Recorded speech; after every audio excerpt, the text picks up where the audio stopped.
ജോഗ്രഫിയുടെ മറ്റൊരു ക്ലാസ്സിലേക്ക് എല്ലാവർക്കും സ്വാഗതം. ഈ ക്ലാസ്സിൽ നമ്മൾ ഡിസ്കസ് ചെയ്യാൻ വേണ്ടി പോകുന്നത് ആർദ്രതയെക്കുറിച്ചിട്ടാണ്. ആർദ്രത എന്ന് പറഞ്ഞു കഴിഞ്ഞാൽ എല്ലാവർക്കും അറിയുന്ന കാര്യം തന്നെയാണ്. അന്തരീക്ഷത്തിലുള്ള ജലാംശത്തിൻ്റെ അളവിനെയാണ് നമ്മൾ ആർദ്രത എന്ന് വിളിക്കാറുള്ളത്. അന്തരീക്ഷത്തിലുള്ള ജലാംശത്തിൻ്റെ അളവാണ് ശരിക്കും എന്തെന്ന് പറയുന്നത് ആർദ്രത എന്ന് പറഞ്ഞു കഴിഞ്ഞാൽ. പക്ഷേ ഈ ജലാംശത്തെ നമുക്ക് കാണാൻ വേണ്ടി പറ്റുമോ? കാണാൻ വേണ്ടി പറ്റാറില്ല. കാര്യം എന്താ? വളരെ നമ്മുടെ നഗ്നനേത്രങ്ങൾ കൊണ്ടൊന്നും കാണാൻ സാധിക്കാത്ത വിധത്തിൽ വളരെ സൂക്ഷ്മമായിട്ടുള്ള അദൃശ്യമായിട്ടുള്ള കാണാൻ സാധിക്കാത്ത വിധത്തിൽ അത്രയും വലുപ്പം കുറഞ്ഞ ജലതന്മാത്രകളാണ് അല്ലെങ്കിൽ ജലബാഷ്പങ്ങളെയാണ് നമ്മൾ ആർദ്രത എന്ന് വിളിക്കാറുള്ളത്. അപ്പോൾ നമുക്ക് ഓരോന്നായിട്ട് വായിച്ചു നോക്കാം. ജലം ചൂടാകുമ്പോൾ നീരാവിയായി ഉയർന്നു പോകുന്നത് കണ്ടിട്ടില്ലേ? സമാനമായി സൂര്യതാപമേറ്റ് ഭൂമിയുടെ ഉപരിതലത്തിലെ എല്ലാ ജലസ്രോതസ്സുകളിൽ നിന്നും വ്യത്യസ്ത അളവിൽ ജലം ബാഷ്പമായി അന്തരീക്ഷത്തിലെത്തുന്നു. അതായത് നമുക്ക് ഒരു സംവഹനം എന്ന് പറയുന്ന ഒരു കാര്യം നമ്മൾ പഠിച്ചിട്ടുണ്ടായിരുന്നു. അതായത് ചൂടേറ്റ് കഴിഞ്ഞാൽ അവിടെയുള്ള വായുവെല്ലാം വികാസം സംഭവിച്ച് മുകളിലോട്ടേക്ക് ഉയർന്നു പോകുന്നു. ഇതിനെയാണ് നമ്മൾ സംവഹനം എന്ന് പറഞ്ഞിട്ടുണ്ടായിരുന്നത്. അന്തരീക്ഷത്തിലെ താപവ്യാപന പ്രക്രിയയിൽ നമ്മൾ പറഞ്ഞ കാര്യമായിരുന്നു സംവഹനം. ഓക്കെ, ഇത് സംവഹനം പറയുന്ന കൂട്ടത്തിൽ ഞാൻ പറഞ്ഞിട്ടുണ്ടായിരുന്നു, ഈ ചൂടേറ്റ് കഴിഞ്ഞാൽ അതിന് വികാസം സംഭവിച്ച് അത് മുകളിലേട്ടേക്ക് ഉയർന്നു പോകുന്നത് വായുവിന് മാത്രം സംഭവിക്കുന്ന ഒരു കാര്യമല്ല, ജലത്തിൻ്റെ കൂടി പ്രത്യേകതയാണ്. ജലത്തിനും ചൂടേറ്റ് കഴിഞ്ഞാൽ അതും വികാസം സംഭവിക്കുന്നു. അതും നീരാവിയായിട്ട് അല്ലെങ്കിൽ നമുക്കൊരു ഗ്യാസ് ഫോമായിട്ട് വാതക രൂപത്തിൽ അത് മുകളിലോട്ടേക്ക് പോകുന്നു എന്നുള്ളത് നിങ്ങൾ അറിഞ്ഞിരിക്കണം. അപ്പം ജലത്തിൻ്റെയും വായുവിൻ്റെയും ഒരു പ്രത്യേകതയാണ് ചൂടേറ്റ് കഴിഞ്ഞാൽ അതിന് വികാസം സംഭവിക്കുകയും അത് മുകളിലോട്ടേക്ക് ഉയർന്നു പോവുകയും ചെയ്യും എന്ന് പറയുന്നത്. ഓക്കെ, നിങ്ങൾ ചായ തിളപ്പിക്കുന്നത് കണ്ടിട്ടില്ലേ? നിങ്ങളുടെ വീട്ടിൽ അല്ലെങ്കിൽ വെള്ളം ചൂടാക്കുന്നത് കണ്ടിട്ടില്ലേ? അത് തിളക്കുന്ന സമയത്ത് കുമിളകളായിട്ട് വരുന്നു. അതിന് മേലെ ഒരു പാത്രം നമ്മൾ അടപ്പ് അല്ലെങ്കിൽ മൂടി നമ്മൾ വെച്ചിട്ടുണ്ടെന്നുണ്ടെങ്കിൽ അതിൻ്റെ മേലെ നമുക്ക് ജലത്തുള്ളികൾ ഇങ്ങനെ പറ്റിപ്പിടിച്ച് നിൽക്കുന്നത് കാണാം. കാര്യം എന്താണ്? അത് ജലതന്മാത്രകൾ ചൂടായി കഴിഞ്ഞപ്പോൾ മുകളിലോട്ടേക്ക് ഉയർന്നു പോയതാണ്. അപ്പം ഒരു സ്ഥലത്ത് നല്ലോണം ചൂട് ലഭിക്കുന്നുണ്ട്, അതോടൊപ്പം തന്നെ അവിടെ അത്യാവശ്യത്തിലധികം ജലാശയങ്ങളും ഉണ്ട് എന്ന് വിചാരിക്കുക. അപ്പം എന്തൊക്കെ വേണം? ചൂട് ലഭിക്കണം, പ്ലസ് അവിടെ ജലാശയങ്ങളും ഉണ്ടായിരിക്കണം. ഇങ്ങനെ ഉണ്ട് എങ്കിൽ അവിടെ വലിയ അളവിൽ അവിടെ ജലം ബാഷ്പമായി അല്ലെങ്കിൽ നീരാവിയായിട്ട് മുകളിലോട്ടേക്ക് ഉയർന്നു പോകും. നല്ല അളവിൽ ചൂട് ലഭിക്കുന്നു, നല്ല ജലാശയങ്ങൾ അവിടെ ഉണ്ട് എങ്കിൽ ഈ പ്രക്രിയ എല്ലായിടത്തും നടക്കുന്ന ഒന്നാണ്. ചൂടും വേണം, ജലാശയങ്ങളും വേണം. ഇപ്പോൾ ഉദാഹരണത്തിന് മരുഭൂമി എടുത്തു നോക്കുക. മരുഭൂമിയിൽ ജലാശയങ്ങളില്ല, പകരം ചൂട് ലഭിക്കുന്നുണ്ട്. അവിടെ ആർദ്രത അല്ലെങ്കിൽ ഈ പറയുന്ന നീരാവിയായിട്ട് ജലം മുകളിലോട്ടേക്ക് പോയിക്കൊണ്ടിരിക്കുമോ? ഇല്ല. ഇനി അതല്ല, ഇപ്പം ആർട്ടിക് അല്ലെങ്കിൽ അന്റാർട്ടിക്ക പോലത്തെ സ്ഥലങ്ങൾ എടുത്തിരിക്കുക.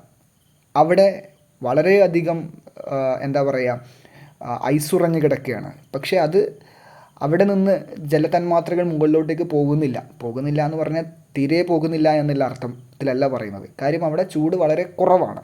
അപ്പം ചൂടും ജലാശയങ്ങളും ഉണ്ട് എങ്കിൽ അവിടെ നീരാവിയായി ജലബാഷ്പമായി ജലതന്മാത്രകൾ അന്തരീക്ഷത്തിലേക്ക് എത്തും. ഓക്കെ, അങ്ങനെ ജലബാഷ്പങ്ങൾ അദൃശ്യമായി അന്തരീക്ഷത്തിൽ നിലകൊള്ളുന്നു. അപ്പോൾ ഇങ്ങനെ എത്തുന്ന ചൂട് തട്ടിയിട്ട് നീരാവിയായി മുകളിലോട്ടേക്ക് ജലതന്മാത്രകൾ മുകളിലോട്ടേക്ക് പോയി കഴിഞ്ഞാൽ അത് നമുക്ക് അന്തരീക്ഷത്തിൽ കാണാൻ വേണ്ടി പറ്റില്ല. അത് അദൃശ്യമായിട്ടാണ് അന്തരീക്ഷത്തിൽ നിലകൊള്ളുന്നത്. അന്തരീക്ഷത്തിൽ അദൃശ്യമായി നിലകൊള്ളുന്ന ജലാംശത്തെ അന്തരീക്ഷ ആർദ്രത എന്ന് വിളിക്കുന്നു. അപ്പോൾ നിങ്ങൾ പരീക്ഷയ്ക്ക് പഠിച്ചു വെക്കേണ്ട പോയിൻ്റ് ഇതാണ്. അന്തരീക്ഷത്തിൽ അദൃശ്യമായി നിലകൊള്ളുന്ന ജലാംശത്തെ അന്തരീക്ഷ ആർദ്രത എന്ന് വിളിക്കുന്നു. ആർദ്രത എന്ന് പറഞ്ഞു കഴിഞ്ഞാൽ എന്താണ്? അന്തരീക്ഷത്തിലുള്ള ജലാംശമാണ്. പക്ഷെ അതെങ്ങനെയാണ്? അദൃശ്യമായി, നമുക്ക് കാണാൻ പറ്റില്ല. അതെങ്ങനെയാണ് അങ്ങോട്ടേക്ക് എത്തിയിട്ടുള്ളത്? ചൂട് തട്ടിയിട്ട് ജലാശയങ്ങളിൽ നിന്ന്, കടലിൽ നിന്നും പുഴകളിൽ നിന്നും മറ്റ് ജലാശയങ്ങളിൽ കുളങ്ങളിൽ നിന്നും ഒക്കെ എന്ത് ചെയ്യാണ്? ഈ ജലതന്മാത്രകൾ മുകളിലോട്ടേക്ക് ഉയർന്നു പോകുന്നു. അങ്ങനെ നീരാവിയായി മുകളിലോട്ടേക്ക് പോകുന്നു. അത് അന്തരീക്ഷത്തിൽ തങ്ങി നിൽക്കുന്നു. ഇതാണ് അന്തരീക്ഷ ആർദ്രത എന്ന് പറയുന്നത്. അപ്പോൾ ഒരു സ്ഥലത്ത് നല്ല ചൂടും നല്ലോണം ജലാശയങ്ങളുണ്ടെങ്കിൽ അവിടെ ആർദ്രത കൂടുതലായിരിക്കും. ഓക്കെ, അപ്പോൾ ഇനി നമുക്ക് ആർദ്രതയുമായി ബന്ധപ്പെട്ട കുറച്ച് കാര്യങ്ങളാണ് ഇനി ഡിസ്കസ് ചെയ്യാൻ വേണ്ടി പോകുന്നത്. ആർദ്രതയെപ്പറ്റി നിങ്ങൾ മനസ്സിലാക്കുന്ന സമയത്ത് കേവല ആർദ്രത എന്ന് പറയുന്ന ഒരു ആശയവും അതുപോലെ തന്നെ ആപേക്ഷിക ആർദ്രത എന്ന് പറയുന്ന മറ്റൊരു ആശയവും നിങ്ങൾ പഠിച്ചിരിക്കണം. ഇതുകൂടാതെ വേറൊരു ആശയം കൂടിയുണ്ട്, മാക്സിമം ഹോൾഡിംഗ് കപ്പാസിറ്റി, അതായത് പരമാവധി സംഭരിച്ചു വെക്കാൻ പറ്റുന്ന അളവ് എന്ന് പറയുന്ന ഒരു ആശയം കൂടിയുണ്ട്. പക്ഷെ എന്തായാലും ഈ കേവല ആർദ്രതയും ആപേക്ഷിക ആർദ്രതയുമാണ് നമുക്ക് ഈ പാഠത്തിൽ നിങ്ങൾ ഓർത്തിരിക്കേണ്ട ഒരു കാര്യം. ഇത് രണ്ടും തമ്മിലുള്ള വ്യത്യാസം എന്താണെന്ന് നമുക്ക് ആദ്യം നോക്കാം. ഓക്കെ, ആദ്യം നമുക്ക് കേവല ആർദ്രത എന്താണെന്ന് നോക്കാം. നിശ്ചിത വ്യാപ്തം അന്തരീക്ഷ വായുവിൽ അടങ്ങിയിട്ടുള്ള അന്തരീക്ഷ ജലത്തിൻ്റെ യഥാർത്ഥ അളവിനെ കേവല ആർദ്രത എന്നാണ് വിളിക്കുന്നത്. അതായത് ഇപ്പോൾ നിങ്ങളൊരു റൂം എടുക്കുക, നിങ്ങളുടെ ഒരു ബെഡ്റൂം, അവിടെ അന്തരീക്ഷ വായു ഉണ്ടായിരിക്കും അല്ലേ. ഈ അന്തരീക്ഷ വായുവിൽ ഒരു നിശ്ചിത വ്യാപ്തം അന്തരീക്ഷ വായു ആ റൂമിനകത്ത് ഉണ്ടായിരിക്കുമല്ലോ. ആ അന്തരീക്ഷ വായുവിൽ അവിടെ ഇപ്പോൾ എത്ര ജലാംശമുണ്ട്, നമുക്ക് കാണാൻ പറ്റാത്ത എത്രത്തോളം ജലാംശം അവിടെ ആ നിശ്ചിത വ്യാപ്തം അവിടെയുള്ള വായുവിൽ അല്ലെങ്കിൽ അവിടുത്തെ അന്തരീക്ഷത്തിൽ ഒരു റൂം എടുത്തു കഴിഞ്ഞാൽ ആ റൂമിൽ എത്രത്തോളം തന്മാത്രകൾ അല്ലെങ്കിൽ നമുക്ക് കാണാൻ പറ്റാത്ത തരത്തിലുള്ള അദൃശ്യമായ ജലാംശങ്ങൾ ഉണ്ട്, ജലതന്മാത്രകളുണ്ട്, അഥവാ ആർദ്രതയുണ്ട്. അതിനെയാണ് നമ്മൾ എന്തെന്ന് വിളിക്കുന്നത്, കേവല ആർദ്രത എന്ന് വിളിക്കുന്നത്. ഞാൻ വളരെ നിങ്ങൾക്ക് മനസ്സിലാകാൻ പറ്റുന്ന ഒരു ഉദാഹരണമായിട്ട് പറയുകയാണെങ്കിൽ, നിങ്ങൾക്ക് പരമാവധി നിങ്ങളുടെ വയറ്റിൽ നിങ്ങൾക്ക് ഒരു 3 ബിരിയാണി കഴിക്കാനുള്ള കപ്പാസിറ്റി നിങ്ങൾക്കുണ്ടെന്ന് വിചാരിക്കാം. പക്ഷേ നിലവിൽ നിങ്ങൾ 3 ബിരിയാണി കഴിച്ചിട്ടില്ല, നിങ്ങൾ ആകെ 1 ബിരിയാണിയാണ് കഴിച്ചതെന്ന് വിചാരിക്കുക. അങ്ങനെയെങ്കിൽ നിങ്ങളുടെ വയറ്റിൽ ഇപ്പോൾ എത്രയാണ് ഉള്ള ബിരിയാണി? അതിനെ നമ്മൾ കേവല ബിരിയാണി എന്ന് വിളിച്ചു. അതുപോലെ ഇപ്പോൾ നിങ്ങളുടെ റൂമിലെ ഈ വായുവിനകത്ത്, അല്ലെങ്കിൽ ഈ റൂമെന്നുള്ള ഉദാഹരണം നിങ്ങൾ ഒഴിവാക്കിക്കോളൂ, കുഴപ്പമില്ല. ഒരു നിശ്ചിത വ്യാപ്തം വായുവിൽ, ഒരു സ്ഥലത്തെ വായുവിൽ അല്ലെങ്കിൽ ആ അന്തരീക്ഷത്തിൽ അവിടെ എത്രത്തോളം ജലതന്മാത്രകൾക്ക് കയറി നിൽക്കാൻ പറ്റും, അല്ലെങ്കിൽ എത്രത്തോളം ഉൾക്കൊള്ളാൻ പറ്റും, പരമാവധി എത്ര ആർദ്രത അല്ലെങ്കിൽ ജലതന്മാത്രകൾക്ക് അവിടെ കയറി നിൽക്കാൻ വേണ്ടി സാധിക്കും അവിടുത്തെ വായുവിനകത്ത്. പക്ഷേ അവിടെ പരമാവധി കയറി നിൽക്കുന്നുണ്ടില്ല, കുറച്ചാണ്. അപ്പോൾ നിലവിൽ അവിടുത്തെ സാഹചര്യങ്ങൾക്കനുസരിച്ചിട്ട് പൂർണ്ണമായിട്ടില്ല, എന്നാൽ കുറച്ചളവിൽ അവിടെ ജലതന്മാത്രങ്ങളുണ്ട്. അപ്പോൾ അവിടുത്തെ യഥാർത്ഥത്തിൽ ഇപ്പോൾ അവിടെ എത്രയുണ്ട്, അതിനെയാണ് നമ്മൾ കേവല ആർദ്രത എന്ന് വിളിക്കുന്നത്. അപ്പോൾ ഞാൻ ഈ പറഞ്ഞ ഒരു ഉദാഹരണം നിങ്ങൾ മനസ്സിലാലോചിച്ചാൽ വെച്ചാൽ മതി. അവിടെ 3 ബിരിയാണി നിങ്ങളുടെ വയറ്റിൽ കൊള്ളും, പക്ഷേ നിലവിൽ ഇപ്പോൾ നിങ്ങൾ 1 ബിരിയാണിയേ ഉള്ളൂ. അങ്ങനെയാണെങ്കിൽ അവിടുത്തെ കേവല ആർദ്രത 1 അല്ലെങ്കിൽ കേവല ബിരിയാണി എന്ന് പറയുന്നത് 1. ഇനി അതല്ല ഞാൻ പറയുന്നത്, നിങ്ങൾ 2 ബിരിയാണി കഴിച്ചു, അപ്പോൾ അവിടുത്തെ കേവല ബിരിയാണി എത്രയാണ്? 2.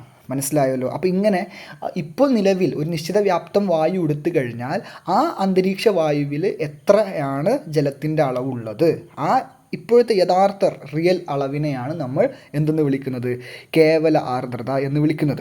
അപ്പോൾ ഓരോ പ്രദേശത്തെയും അന്തരീക്ഷ താപനിലയ്ക്കും ജലസ്രോതസ്സുകളുടെ ലഭ്യതയ്ക്കും അനുസരിച്ച് അന്തരീക്ഷ ജലത്തിൻ്റെ അളവിൽ ഏറ്റക്കുറച്ചിലുകൾ ഉണ്ടാകുന്നു അല്ലേ. അപ്പോൾ നമുക്കറിയാം ഒരു സ്ഥലത്ത് എത്രത്തോളം താപനില ലഭിക്കുന്നുണ്ട്, അവിടെ എത്രത്തോളം ജലാശയങ്ങളുണ്ട്, അതനുസരിച്ചിട്ടൊക്കെ അവിടുത്തെ കേവല ആർദ്രതയിൽ മാറ്റങ്ങൾ ഉണ്ടാവാം. ഒരു സ്ഥലത്ത് നല്ലോണം ചൂടും നല്ലോണം ജലസ്രോതസ്സുകളും ഉണ്ട് എന്നുണ്ടെങ്കിൽ അവിടുത്തെ ജലതന്മാത്രകൾ കൂടുതലായി അന്തരീക്ഷത്തിലേക്ക് എത്തുന്നു, ആർദ്രത അവിടെ വളരെ കൂടാൻ സാധ്യതയുണ്ട്, അതായത് കേവല ആർദ്രത അവിടെ കൂടാൻ സാധ്യതയുണ്ട്.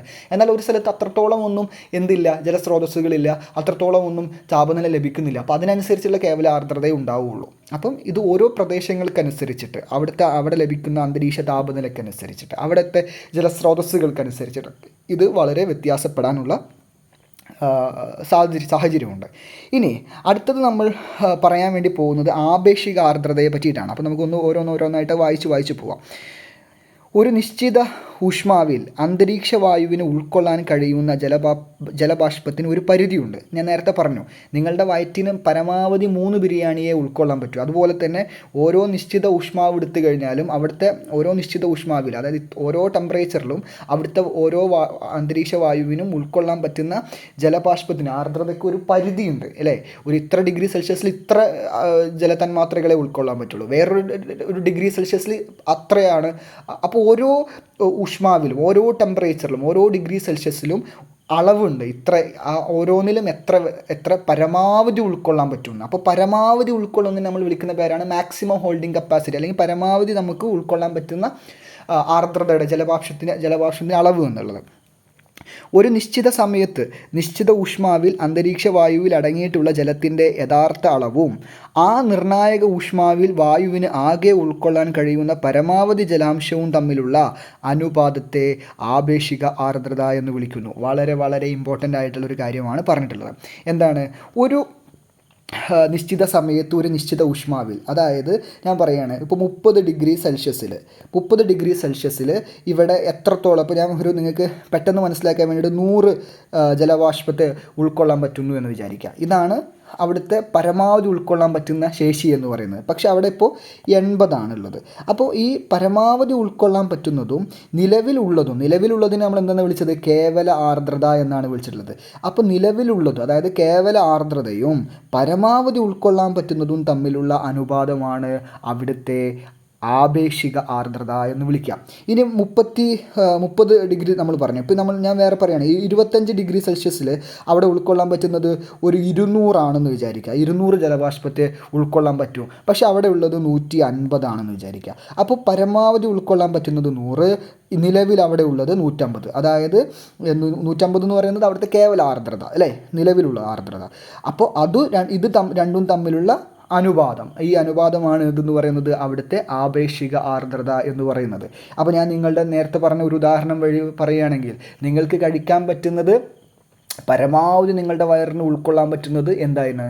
3 ബിരിയാണിയാണ്. പക്ഷെ നിങ്ങളുടെ വയറ്റിൽ ഇപ്പോൾ 1 ബിരിയാണി ഉള്ളൂ. അപ്പം ഈ 1 ബിരിയാണിയും 3 ബിരിയാണിയും തമ്മിലുള്ള അനുപാതമാണ് അവിടുത്തെ ആപേക്ഷിക ബിരിയാണി എന്ന് പറയുന്നത്, അതായത് അവിടുത്തെ ആപേക്ഷിക ആർദ്രത എന്ന് പറയുന്നത്. എന്നാൽ നിങ്ങൾ പിന്നീട് പറയുകയാണെങ്കിൽ നിങ്ങൾക്ക് 3 ബിരിയാണി അല്ല 5 ബിരിയാണി വരെ നിങ്ങളുടെ വയറ്റിൽ പോകും. ഇപ്പോൾ ഞാൻ ഒരു 2.5 ബിരിയാണി കഴിച്ചിട്ടുണ്ടെന്ന് പറയുമ്പോൾ, അപ്പോൾ 2.5 ബിരിയാണി അവിടുത്തെ കേവല ആർദ്രത അല്ലേ, പരമാവധി ഉൾക്കൊള്ളുന്നത് 5. അപ്പോൾ ഇത് തമ്മിലുള്ള അനുപാതം നോക്കുമ്പോൾ അവിടുത്തെ എന്ത് കിട്ടും? ആപേക്ഷിക ആർദ്രത കിട്ടും. അങ്ങനെ ഈ ആപേക്ഷിക ആർദ്രതയെ നമ്മൾ ശതമാനത്തിലാണ് കണക്കാക്കാറുള്ളത്. ഇതിനൊരു ഇക്വേഷൻ ഉണ്ട്, വളരെ ഇമ്പോർട്ടൻ്റ് ആണ്. നമ്മൾ നേരത്തെ ഒരു ദിവസത്തെ കുറഞ്ഞ താപനിലയും അതുപോലെ തന്നെ കൂടിയ താപനിലയും തമ്മിൽ കാണുമ്പോൾ ഒരു ഇക്വേഷൻ പഠിച്ചിട്ടുണ്ടായിരുന്നു അല്ലേ. അങ്ങനെ 2 ഇക്വേഷനുകൾ നമ്മൾ ഇതിന് മുന്നേ പഠിച്ചിട്ടുണ്ടായിരുന്നു. അതുപോലെ ആപേക്ഷിക ആർദ്രത കാണാൻ വേണ്ടിയിട്ടുള്ള ഇക്വേഷനാണ് കേവല ആർദ്രത ഹരിക്കണം അന്തരീക്ഷത്തിൻ്റെ ആകെ ജലാകിരണ ശേഷി × 100. അതായത് ശതമാനത്തിൽ പറയുന്നത് കൊണ്ടാണ് × 100 അടിക്കുന്നത് അല്ലേ. അതായത് ഇപ്പോൾ നിങ്ങൾ ആലോചിക്കുകയാണെങ്കിൽ നിലവിലുള്ള ബിരിയാണി 2, നിങ്ങൾക്ക് പരമാവധി ഉൾക്കൊള്ളാൻ പറ്റുന്ന ബിരിയാണി 5, അതേ × 100.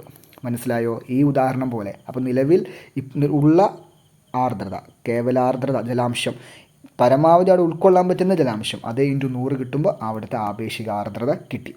ഇനി ഇവിടെ വളരെ ഇമ്പോർട്ടൻ്റ് ആയ മറ്റൊരു കാര്യം പറയുന്നുണ്ട്.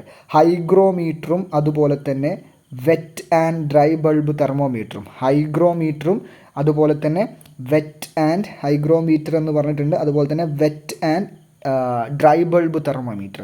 ഈ പാഠത്തിൻ്റെ ഒരു പ്രത്യേകത നിങ്ങൾ നോക്കിക്കഴിഞ്ഞാൽ പല ഉപകരണങ്ങൾ നിങ്ങൾ പഠിച്ചിട്ടുണ്ട് അല്ലേ. തെർമോമീറ്റർ, അതുപോലെ തന്നെ ബാരോമീറ്റർ അല്ലേ, വിൻഡ് വെയിൻ, അനിമോമീറ്റർ, ഇങ്ങനെ പല ഉപകരണങ്ങളെയും നമ്മൾ പഠിച്ചു ഇതിനോടകം.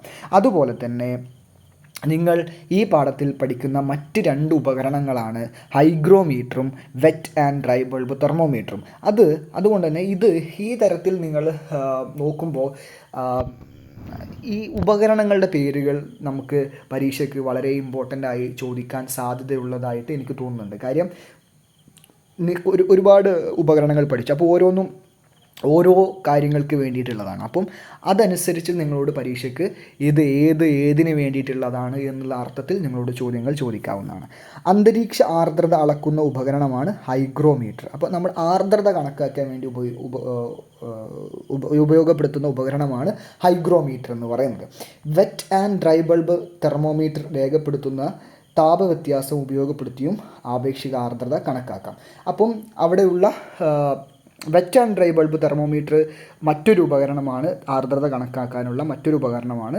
അവിടുത്തെ തെർമോമീറ്ററിൽ, അവിടുത്തെ വെറ്റ് ആൻഡ് ഡ്രൈ ബൾബ് തെർമോമീറ്ററിൽ അവിടെ താപവ്യത്യാസം രേഖപ്പെടുത്തും. ആ താപവ്യത്യാസം നോക്കിയിട്ടും നമുക്ക് എന്ത് ചെയ്യാം, അവിടെ ആപേക്ഷിക ആർദ്രത കണക്കാക്കാം. അവിടുത്തെ ആപേക്ഷിക ആർദ്രത എന്താണെന്നുള്ളത്, അതായത് മാക്സിമം ഉൾക്കൊള്ളുന്നതും നിലവിലുള്ളതും തമ്മിലുള്ള അനുപാതം എടുക്കുമ്പോഴാണ് നമ്മൾ ആപേക്ഷിക ആർദ്രത കിട്ടുക. അപ്പോൾ ആ ആപേക്ഷിക ആർദ്രത കണക്കാക്കാൻ വേണ്ടി ഉപയോഗിക്കുന്ന ഉപകരണമാണ് wet and dry bulb thermometer. അല്ലാതെ നമ്മൾ അന്തരീക്ഷ ആർദ്രത കണക്കാക്കുന്ന ഉപകരണമാണ് ഹൈഗ്രോമീറ്റർ. അപ്പോൾ ഈ രണ്ട് ഉപകരണങ്ങളും ആർദ്രത കണക്കാക്കാൻ വേണ്ടിയിട്ട് തന്നെയാണ് ഉപയോഗിക്കുന്നത്. ഒന്ന് എന്തിനു വേണ്ടിയിട്ടാണ്, ആപേക്ഷിക ആർദ്രത കണക്കാക്കാൻ വേണ്ടിയിട്ടാണ് എന്ന് മാത്രം. അപ്പം ഇതും നിങ്ങൾ എന്ത് ചെയ്യരുത്, തെറ്റിച്ചു പോകരുത്. മറ്റ് നമ്മൾ ഒരുപാട് പഠിച്ച കാര്യങ്ങളാണ്. ഇനി മറ്റു ഉപകരണങ്ങളെ പറ്റി നമ്മൾ പഠിച്ച കാര്യങ്ങളാണ്. ഇനി അന്തരീക്ഷം പൂർണ്ണമായും ജലപൂരിതമാകുന്ന അവസ്ഥയെ പൂരിതാവസ്ഥ എന്നും അന്തരീക്ഷം ജലപൂരിതമാകുന്ന നിർണായക ഊഷ്മാവിനെ പൂരിതാങ്കം എന്നും വിളിക്കുന്നു. ഓക്കെ, വളരെ ഇമ്പോർട്ടൻ്റ് ആയ രണ്ട് കാര്യങ്ങളാണ് ഇവിടെ പറഞ്ഞിട്ടുള്ളത്. ഇപ്പോൾ ഞാൻ നേരത്തെ പറഞ്ഞു, ഓരോ ടെമ്പറേച്ചറിലും, അതായത് ഓരോ ഊഷ്മാവിലും അവിടെ പരമാവധി ഉൾക്കൊള്ളാൻ പറ്റുന്ന എന്തുണ്ടായിരിക്കും, ജലത്തിൻ്റെ ഒരു അളവുണ്ടായിരിക്കും. അപ്പോൾ അതിനനുസരിച്ചിട്ട് അത് മുഴുവൻ ഉൾക്കൊള്ളണം നിർബന്ധമില്ല. ഓക്കെ, ഓരോ അന്തരീക്ഷത്തിലും അവിടുത്തെ വായുവിൽ ഒരു നിശ്ചിത ടെമ്പറേച്ചറിൽ ഇങ്ങനെ പോയിക്കൊണ്ടിരിക്കുമ്പോൾ ഒരു ഘട്ടം എത്തിക്കഴിഞ്ഞാൽ അന്തരീക്ഷം പൂർണ്ണമായും ജലപൂരിതമാകും. അതായത് ആ അന്തരീക്ഷത്തിൽ പരമാവധി എന്തെത്തും, അവിടെ ഉൾക്കൊള്ളാൻ പറ്റുന്ന പരമാവധി ജലതന്മാത്രകൾ അവിടെ എത്തും. ഒരു നിശ്ചിത ഊഷ്മാവിൽ, ഒരു അന്തരീക്ഷത്തിൽ, ഒരു അന്തരീക്ഷ വായുവിൽ ഉൾക്കൊള്ളാൻ പറ്റുന്ന പരമാവധി മാക്സിമം, ഞാൻ നേരത്തെ പറഞ്ഞ പോലെ ഒരു 3 ബിരിയാണി നിങ്ങൾക്ക് കഴിക്കാൻ പറ്റുന്നു. അപ്പോൾ 3 ബിരിയാണിയും നിങ്ങൾ കഴിച്ചു, അല്ലെങ്കിൽ 5 ബിരിയാണിയാണ് നിങ്ങൾക്ക് കഴിക്കാൻ കപ്പാസിറ്റി. ആ 5 ബിരിയാണിയും നിങ്ങൾ കഴിച്ചു. അതായത് അന്തരീക്ഷം പൂർണ്ണമായും ജലപൂരിതമായി, മുഴുവൻ നിറഞ്ഞു. അങ്ങനെയാണെങ്കിൽ ആ അവസ്ഥയെ നമ്മൾ പറയുന്നത് എന്താണ്, പൂരിതാവസ്ഥ എന്നാണ് നമ്മൾ പറയാം. പൂരിതാവസ്ഥ എന്നാണ് പറയാം. അപ്പം ഏതോ ഒരു നിശ്ചിത ഊഷ്മാവിലേക്ക് എത്തിയപ്പോഴായിരിക്കും അവിടെ പൂർണ്ണമായിട്ടും എന്തായിട്ടുണ്ടായിരിക്കുക, അവിടെ പൂരിതാവസ്ഥ, അല്ലെങ്കിൽ അവിടെ പൂർണ്ണമായിട്ടും അവിടെ അന്തരീക്ഷത്തിൽ ജലതന്മാത്രകൾ കൊണ്ട് നിറയുന്നത്. അതായത് ആർദ്രത കംപ്ലീറ്റ് ആവുന്നത്, അല്ലെങ്കിൽ ജലം പൂരിതമാകുന്നത് ഏതോ ഒരു നിശ്ചിത ഊഷ്മാവിലെത്തിയപ്പോഴാണ്. ആ നിശ്ചിത ഊഷ്മാവിനെ, അല്ലെങ്കിൽ ആ ഏത് പോയിന്റിൽ, ഏത് ടെമ്പറേച്ചറിലെത്തിയപ്പോഴാണോ ആ നിർണായകമായ ഊഷ്മാവിനെ നമ്മൾ വിളിക്കുന്ന പേരാണ് പൂരിതാങ്കം. അതായത് ഞാൻ ഒന്നുകൂടെ പറയുകയാണെങ്കിൽ, പൂരിതാങ്കം എന്ന് പറഞ്ഞു കഴിഞ്ഞാൽ ഒരു താപനിലയാണ്.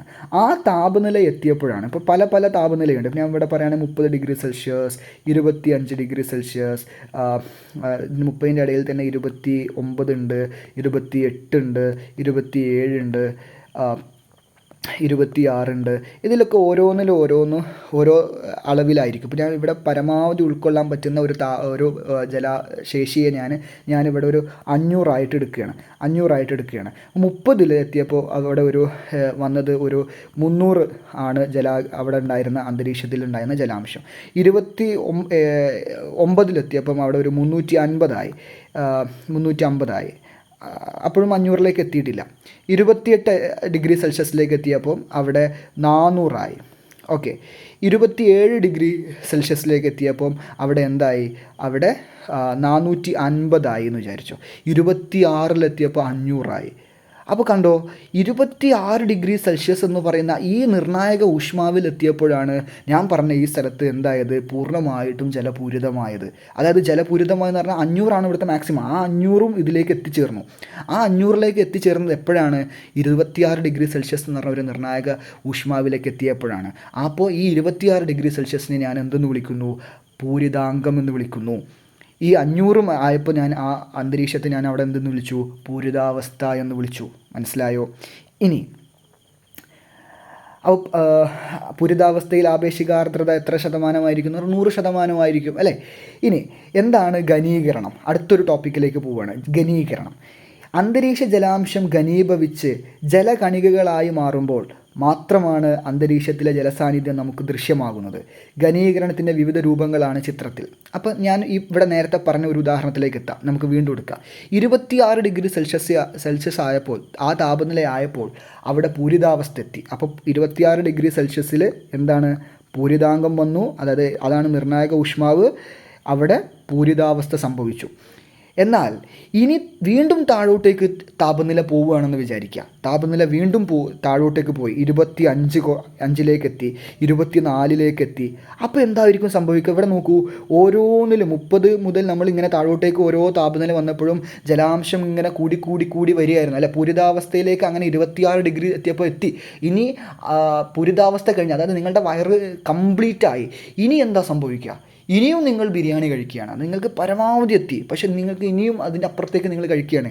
അതുപോലെയാണ് ഇവിടെ 26 ഡിഗ്രി സെൽഷ്യസ് എത്തിയപ്പോൾ ഇവിടെ പൂരിതാവസ്ഥ സംഭവിച്ചു. അതായത് അവിടെ കംപ്ലീറ്റ് ആയിട്ട് നിറഞ്ഞു. എന്നാൽ വീണ്ടും താപനില താഴോട്ടേക്ക് പോവുകയാണ് എന്ന് വിചാരിക്കുമ്പോൾ എന്താ സംഭവിക്കുക? അപ്പോഴാണ് അവിടെ മറ്റൊരു പ്രക്രിയ ആരംഭിക്കുന്നത്. ആ പ്രക്രിയയെ വിളിക്കുന്ന പേരാണ് ഘനീകരണം. അപ്പോൾ ഘനീകരണം എന്താണെന്ന് നിങ്ങൾ ടെക്സ്റ്റ് ബുക്കിൽ കൊടുത്തിട്ടില്ല, പക്ഷേ ഘനീകരണം നിങ്ങൾ മനസ്സിലാക്കിക്കോളൂ. എന്താണ് ഘനീകരണം? പൂരിതാങ്കത്തിലെത്തുമ്പോൾ പൂരിതാവസ്ഥയിലെത്തുന്നു. പൂരിതാവസ്ഥയും കഴിഞ്ഞു, അതിനുശേഷവും താപനില വീണ്ടും താഴോട്ടേക്ക് പോവുകയാണെങ്കിൽ അവിടെയുള്ള അന്തരീക്ഷത്തിലെ ജലതന്മാത്രകൾക്ക് എന്ത് സംഭവിക്കുന്നു?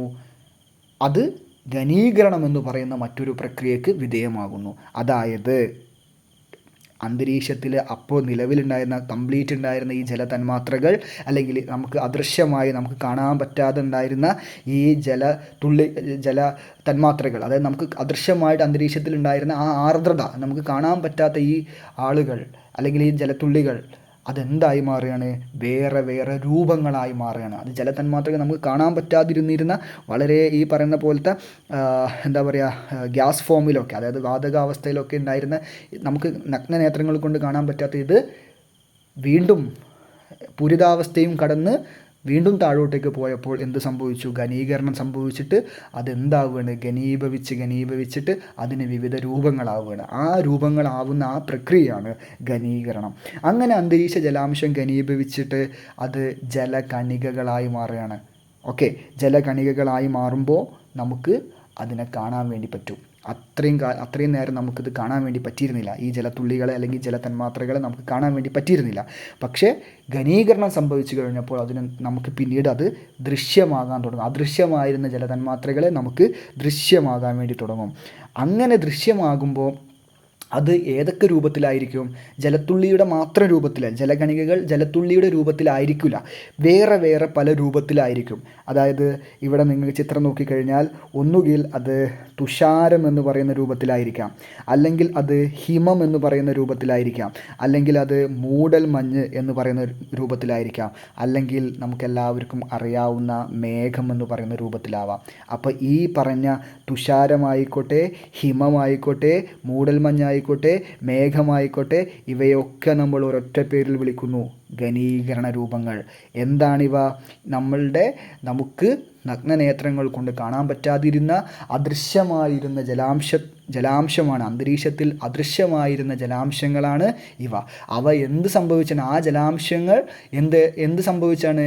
ആ ജലാംശത്തിന് പൂരിതാവസ്ഥയിലെത്തി വീണ്ടും താപനില കുറഞ്ഞപ്പോൾ തണുത്ത് ഘനീഭവിച്ച് അത് ഘനീകരണ പ്രക്രിയയ്ക്ക് വിധേയമായിട്ട് അത് വേറെ രൂപങ്ങളായി മാറിയതാണ്. അങ്ങനെ വേറെ രൂപങ്ങളായപ്പോഴാണ് അത് നമുക്ക് കാണാൻ വേണ്ടി പറ്റിയത്, ദൃശ്യമായി തുടങ്ങിയത്.